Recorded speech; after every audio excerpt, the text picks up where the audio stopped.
বিপদসীমার ওপরে বইছে সিলেটের সুরমা, কুশিয়ারা, শাড়ি ও গোয়াইন নদীর পানি। এতে জেলার প্রায় সবকটি উপজেলার নিম্নাঞ্চল প্লাবিত হয়েছে। এতে ভোগান্তিতে পড়েন স্থানীয়রা। বেশি ভোগান্তিতে পড়েছেন জকিগঞ্জ, কানাইঘাট, জৈন্তাপুর, গোয়াইনঘাট, কোম্পানিগঞ্জ, গোপালগঞ্জ উপজেলার নিচু এলাকার বাসিন্দারা। জেলা প্রশাসনের কর্মকর্তারা জানান, বানভাসী মানুষের জন্য খোলা হয়েছে আশ্রয় কেন্দ্র। মানুষকে নিরাপদে আশ্রয় কেন্দ্রে সরিয়ে নিতে কাজ করছে সংশ্লিষ্ট প্রশাসন। আশ্রয়কেন্দ্র সহ পানিবন্দী মানুষকে খাবার ও ত্রাণ সহায়তা দেওয়ার পাশাপাশি নগদ অর্থ বরাদ্দ রাখা হয়েছে। এদিকে সিটি পয়েন্টে সুরমা নদীর পানি বিপদসীমার উপর দিয়ে প্রবাহিত হওয়াতে নগরের কয়েকটি নিচু এলাকায় জলাবদ্ধতা সৃষ্টি হয়েছে। আক্রান্ত নাগরিকদের সহায়তায় বিভিন্ন পদক্ষেপ গ্রহণ করেছে নগর ভবনও।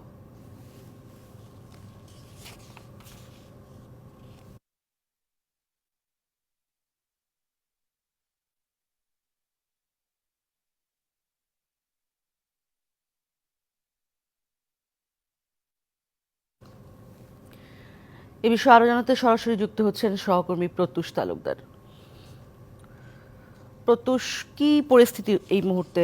পানি বাড়ছেই, একের পর এক উপজেলাগুলো প্লাবিত হচ্ছে। পানিবন্দী মানুষেরা কি বলছেন? সাহায্য সহযোগিতা পৌঁছাচ্ছে কিনা? উর্মি, আসলে সকাল সকাল একটি দুঃসংবাদই দিতে হয়।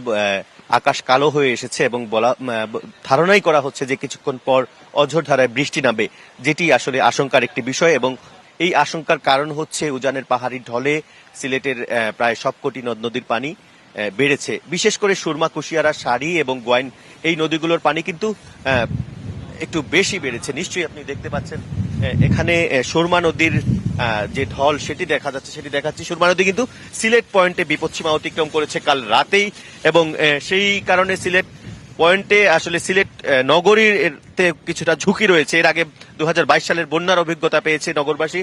তো এখানে যে পরিস্থিতি আমরা দেখতে পাচ্ছি, সিলেটের সুরমা, কানাইঘাট পয়েন্টে এবং সিলেট পয়েন্টে কিন্তু বিপদসীমার বেশ উপর দিয়ে প্রবাহিত হচ্ছে, এবং সেই সাথে কুশিয়ারা নদীর পানি দুটি পয়েন্টে বিপদসীমার উপর দিয়ে প্রবাহিত হচ্ছে।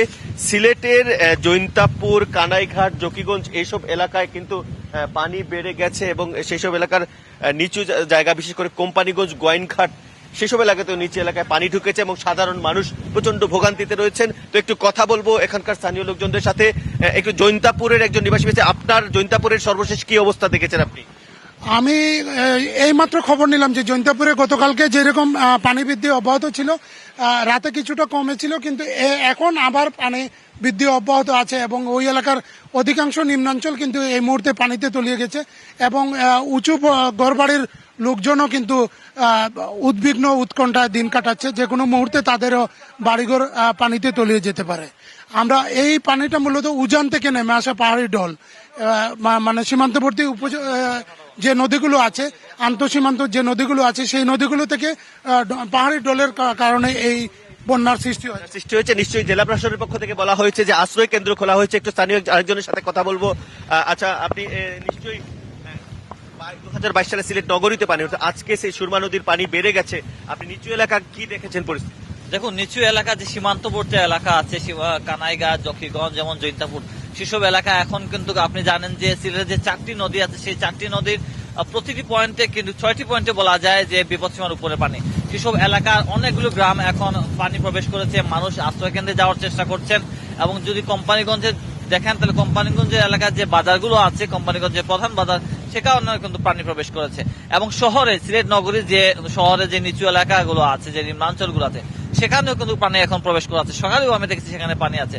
আসলে এই যে পরিস্থিতি, বারবারই কিন্তু বলা হচ্ছে যে সিলেটের যে উজানে পাহাড়ি ঢল, চেরাপুঞ্জি বা মেঘালয় রাজ্যে যে অতিবৃষ্টি হয় বা সেখান থেকে যে পানিটা আসে, এটা সিলেট হয়ে আসলে সুনামগঞ্জের দিকে চলে যায়। ওয়ালটন ফ্রিজ কিনে অনেকের মতো আপনিও হয়ে যেতে পারেন মিলেনিয়াল।